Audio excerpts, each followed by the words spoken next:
اور آپ جو اخلاق کا مجموعہ تھے، آپ جو اخلاق کا مجسمہ تھے، ان اخلاق کریمانہ میں درگزر، معافی، اچھا بول، اور ان اخلاق کریمانہ میں جو حضور نبی کریم صلی اللہ علیہ وسلم کی زندگی ہے، ان اخلاق کریمانہ میں ان بہترین اوصاف میں ایک صرف زبان کی نرمی ہے، نرم گفتگو، زبان کی نرمی، پیار سے گفتگو کرنا، محبت سے گفتگو کرنا، عاجزی سے گفتگو کرنا، لجاجت سے گفتگو کرنا، یہ زبان کی نرمی یہ بہت پسندیدہ عمل ہے۔ ہمارے پیارے نبی صلی اللہ علیہ وسلم، جن میں اللہ رب العزت نے تمام انبیاء علیہ السلام کے اوصاف، تمام انبیاء علیہ السلام کے کمالات اللہ رب العزت نے جمع کر دیے، اس شفیق نبی کو بھی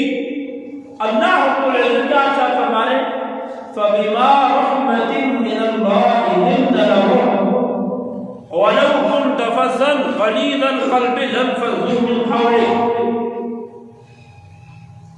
اے پیارے نبی صلی اللہ علیہ وسلم،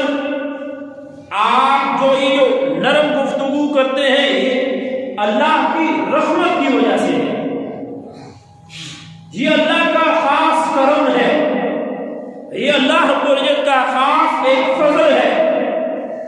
آپ میٹھی گفتگو کرتے ہیں، دھیمے انداز میں گفتگو کرتے ہیں، پیارے انداز میں بات کرتے ہیں، یہ اللہ کا کرم ہے۔ اور آگے اللہ کا نبی کو، نبی جو معیار ہے انسانیت کے لیے، اور ہمارے پیارے نبی صلی اللہ علیہ وسلم جو امام الانبیاء ہے، امام الانبیاء ہے،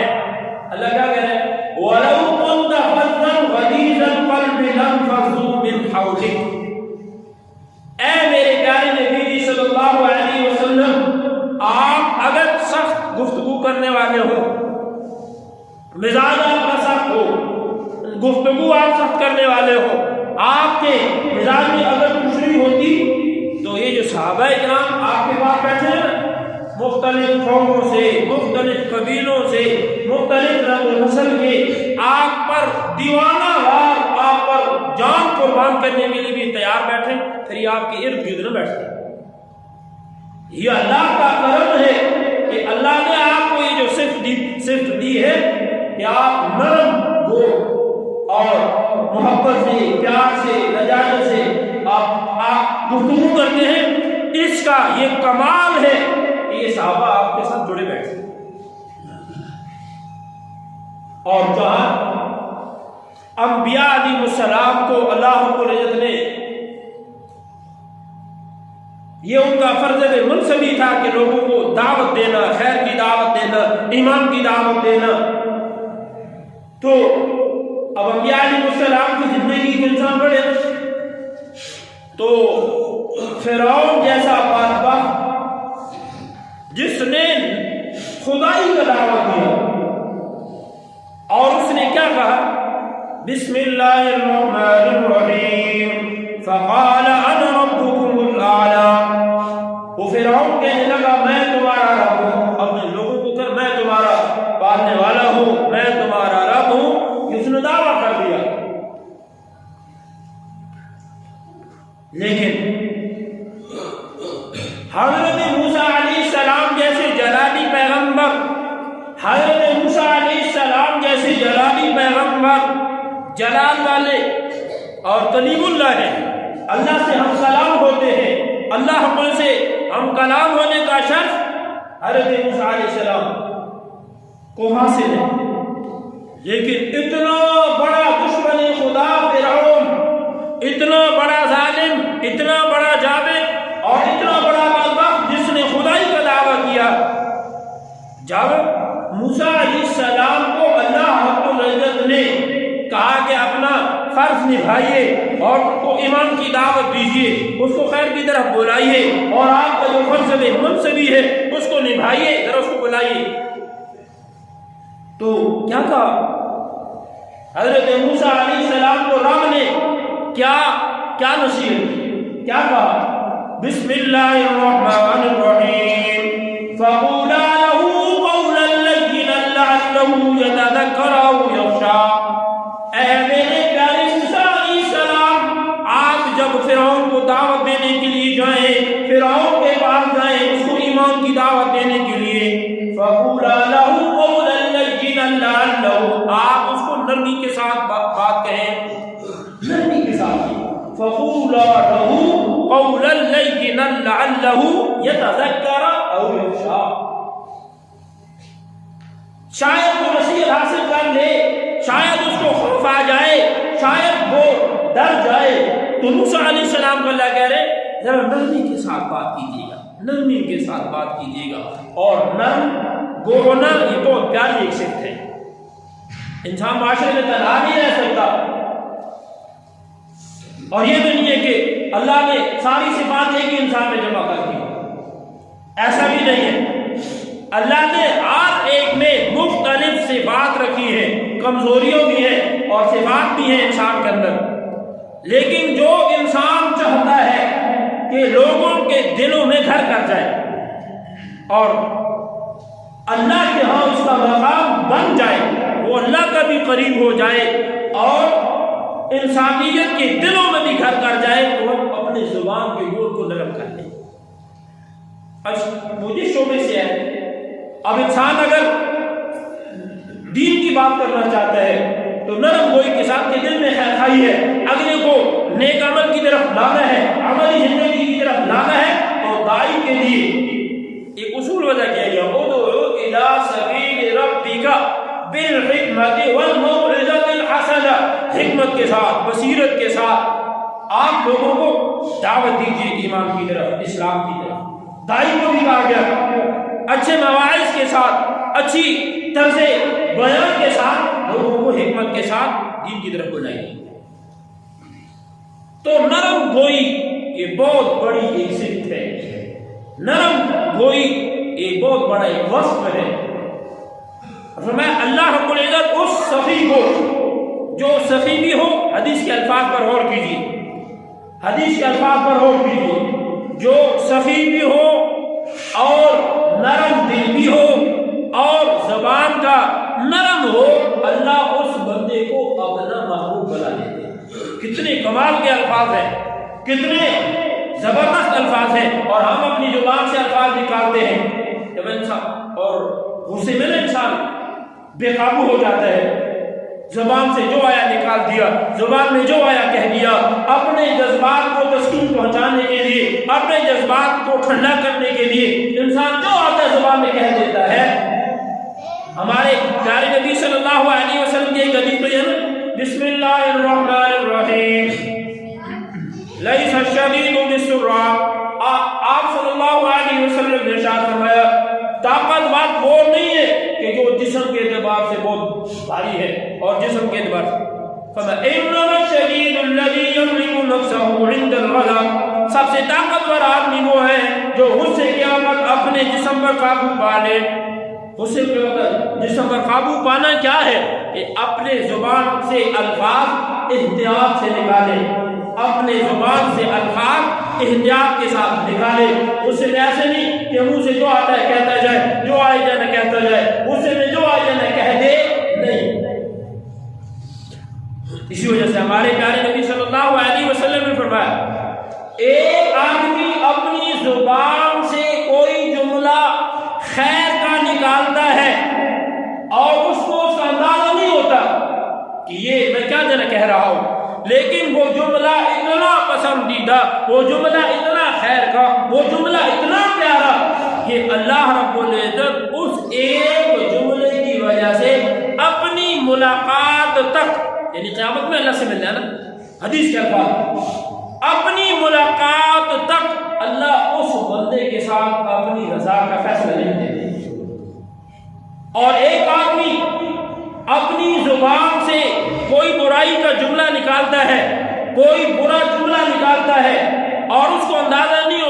کہ میں اپنی زبان سے کیا کہہ رہا ہوں، اس کو اندازہ نہیں کہ میں نے اپنی زبان سے کیا کہا ہے، اس کو اندازہ نہیں کہ میں اپنی زبان سے کیا کہہ بیٹھا ہوں، لیکن میرے پیارے نبی صلی اللہ علیہ وسلم نے فرمایا کہ وہ جملہ جس کا اس کو اندازہ نہیں کہ اس نے زبان سے برا لفظ نکالا ہے، لیکن اپنی ملاقات تک اللہ رب العزت اس کے لیے اپنی ناراضگی لکھ دیتے ہیں۔ اپنی اسی وجہ میں زبان سے الفاظ نکال کے پہلے توڑو پھر بولو، پہلے توڑو پھر، اسی وجہ سے حضور صلی اللہ علیہ وسلم نے فرمایا ہر روز جسم کے سارے اعضاء وہ زبان کو واسطہ دیتے ہیں، تو اگر ٹھیک رہی تو ہم ٹھیک رہیں گے، تیری غلطیوں کی وجہ سے، تیری جو ہے بے قابو ہونے کی وجہ سے ہم جو ہے خوشی کی طرف آئیں گے، اور تیری وجہ ہی سے ہم جو ہے اللہ کی غضب اور اللہ رب العزت کی ناراضگی کا پکڑ میں ہے۔ تو زبان یہ نرم کوئی بہت محبوب ترین عمل ہے۔ حضرت انس رضی اللہ تعالیٰ عنہ فرماتے ہیں میں نبی پاک صلی اللہ علیہ وسلم کے پاس ساتھ جا رہا تھا، آپ کی زندگی بھی نا، اور آپ نے ایک امت کو صرف کہہ دیا ہے، کر کے نہیں دکھایا، ایسا نہیں ہے، آپ نے جو کہا کیا بھی صحیح، آپ نے جو کہا بتایا وہ عمل کر کے دکھایا بھی صحیح، اور عمل کی ایسے ایسے عجب تصورات آپ نے دیے ہیں، عجب ایک تصویر امت کے سامنے رکھی ہے کہ کیا جنا کمال کی آپ کی زندگی ہے، کیا پیاری آپ کی زندگی ہے۔ حضرت انس فرماتے ہیں جا رہے تھے، آپ کے اوپر چادر تھی بڑی خوبصورت، ایک دیہاتی آیا اور اس نے پکڑا اور ایسے جنا کھینچا کہ حضور صلی اللہ علیہ وسلم یہ نشان پڑ گیا، ایسے اس نے کھینچا، جیسے یہ نے کھینچا اور کہنے لگا کہ اس بار کو مجھے دے دیجئے۔ حضرت انس رضی اللہ تعالیٰ کہتے ہیں کہ حضور نبی کریم صلی اللہ علیہ وسلم کی چہرے انور پر ذرا بھی چرچری نہیں آئی، ذرا بھی غصہ نہیں آیا۔ اس نے کیا کیا؟ میری جن چادر ایک گلے پر چادر کھینچی ہے، آپ نے خوش مزاجی کے ساتھ نرم انداز کے ساتھ وہ چادر اس کے حوالے کر دی۔ ایک دیہاتی اور یہودی ہے، حضور نبی کریم صلی اللہ علیہ وسلم نے اس سے قرض لیا، اب قرض جب دینے کا وقت آیا، اس وقت ہمارے پیارے نبی صلی اللہ علیہ وسلم کے پاس مال نہیں کہ اس کا قرض اس کو واپس دے دے۔ اب وہ قرض کا مطالبہ کرنے کے لیے آیا یہودی، اور حضور صلی اللہ علیہ وسلم کو کہا میرا مال مجھے واپس کیجیے۔ آپ نے فرمایا کہ تو میرے پاس کچھ نہیں، تو اس نے وہاں آپ صلی اللہ علیہ وسلم کو کھڑا کر دیا، کہا جب تک آپ مال نہیں دیں گے، جب تک آپ مال نہیں دیں گے ہم میں آپ کو یہاں سے جانے نہیں دوں گا۔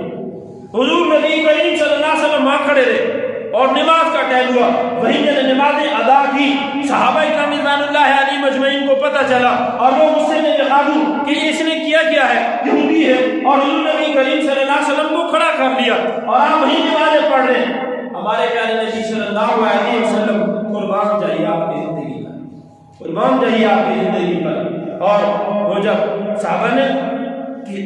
غصہ دیکھا نا، آپ نے فرمایا نہیں، مجھے حکم ہے اچھے رویوں کا، مجھے حکم ہے اچھے انداز میں بات کرنے کا، مجھے حکم ہے کہ وعدے کو پورا کرنے کا۔ آپ جو ہے نا اس کی قرض کی جو ہے نا کوئی صورت واپسی کی بنائیے۔ وہ یہودی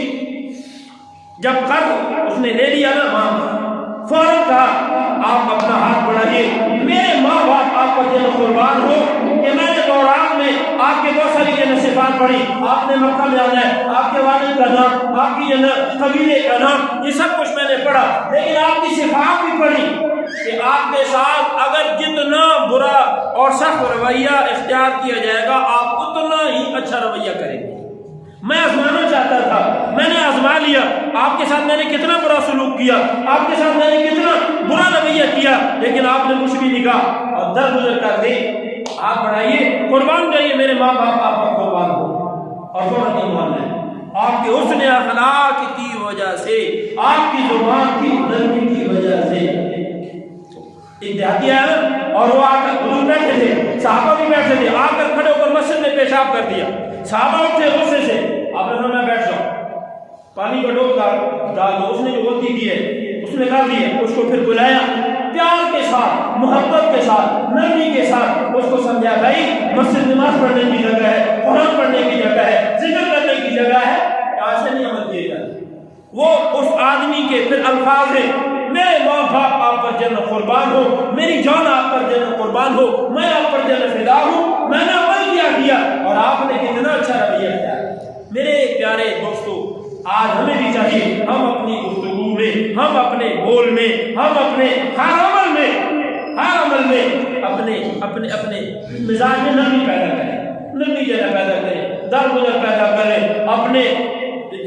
جو جذبات کو پورا کر دینا یہ کمال نہیں، اپنے جذبات کو قابو میں کر لینا یہ کمال ہے۔